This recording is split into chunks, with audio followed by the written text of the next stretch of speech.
गोवा की एक बहुत बड़ी खास बात है, आप देखेंगे कि जितने भी रिहायशी इलाके हैं वहां पर जो पूजा के स्थल होते हैं वो अगल बगल होते हैं, यानी मंदिर और उसके ठीक बगल में चर्च। चाहे कोई गांव हो या फिर शहरी इलाका हो, वहां पर इसी तरह की तस्वीरें आपको दिखेंगी। अलग अलग इसके मतलब निकाले जा सकते हैं, लेकिन स्थानीय लोग कहते हैं ये सांप्रदायिक सौहार्द की सबसे बड़ी मिसाल है।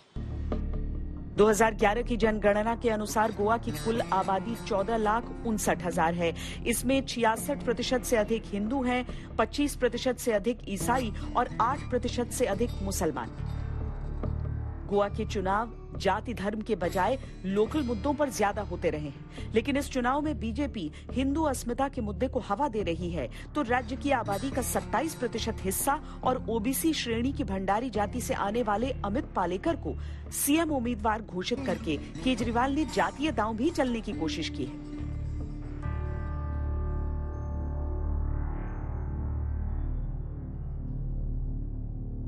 गोवा में अगर पर्यटन प्रसिद्ध है तो यहाँ का सी फूड भी बहुत प्रसिद्ध है। ये एक सुरमई मछली है जो 4 किलो की है और कोई भी मछुआरा जब इसे पकड़ता है तो उसके चेहरों पर मुस्कान रहती है कि भाई,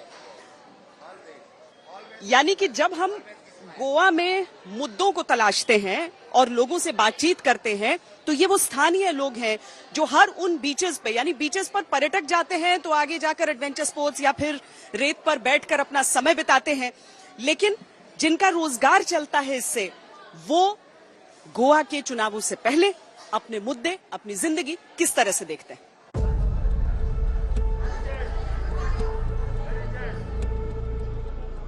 समुंदर है तो उससे जुड़ी अर्थव्यवस्था, बाजार और कारोबार भी है। तटों पर रहने वाले लोग समुंदर में एडवेंचर स्पोर्ट्स चलाते हैं तो बाजारों में बैठे ये लोग समुंदर की अतल गहराइयों से मछली पकड़कर अपना घर चलाते हैं। ये फिशिंग जो आप लोग करते हैं वो सब ठीक चल रहा है या नहीं, ये सब ठीक चल रहा है। हाँ, सब ठीक चल रहा है। मछलियाँ मिल रही हैं? मछलियाँ मिल रहा है, बहुत मिल रहा है। हाँ। ज्यादा से बांगड़ा मिल रहा है और उसकी कीमत भी मिल रही है? कीमत भी मिल रहा है, हाँ मिल रहा है, कीमत भी मिल रहा है। हाँ। ये आप ये काम करती हैं, यहाँ पर काम ठीक चल रहा है? हाँ ठीक चल रहा है। हाँ कोई दिक्कत नहीं है? नहीं दिक्कत नहीं है, रेट अच्छा भी मिलता है।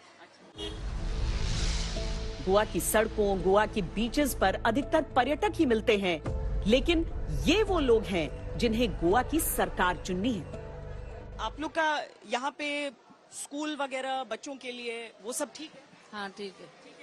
और जो सिक्योरिटी सेफ्टी कहते हैं वो है कि सब है इधर, टेंशन ही नहीं है। गोवा में सब कुछ है, किसी चीज की कोई दिक्कत नहीं है? ठीक है, सब ठीक है। बहुत लोग बोलते हैं रोजगार नहीं मिल रहा है यहाँ पे, महंगाई बहुत हो गई है। महंगा तो सबके लिए महंगा है ना, सरकार करता ना महंगाई, फिर हम लोग खाता। वोट से महंगाई तो हम लोग का भी बढ़ जाएगा ना इधर। राज्य में मछली पालन 40,000 से ज्यादा लोगों का रोजगार है।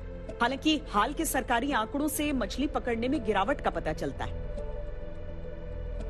कोरोना काल में रोजगार घटे, समस्या बढ़ी, लेकिन प्रति व्यक्ति आय के हिसाब से गोवा देश के बाकी राज्यों से बहुत आगे है। 2021-22 में गोवा की प्रति व्यक्ति सालाना आय 4,72,216 रुपए है, जबकि भारत के हिसाब से देखें तो औसत आय 1,28,829 रुपए है।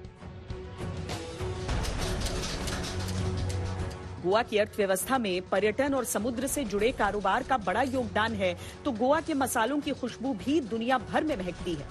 फिर भी गोवा की अर्थव्यवस्था में कृषि की अहमियत लगातार घटी। राज्य के शुद्ध घरेलू उत्पाद में कृषि का हिस्सा देश में सबसे कम 8% से भी नीचे है। फिर भी खेतीबाड़ी बहुत से लोगों का रोजगार है।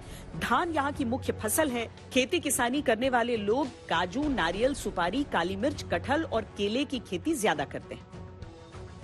खनिज संपदा, नकदी फसलें, समुद्र से जुड़े कारोबार, पर्यटन की राजधानी, ये है गोवा की कहानी। गोवा छोटा भले है, लेकिन संभावनाओं से भरपूर है। इसीलिए हर दल अपनी अपनी संभावना बनाने में जुटा है।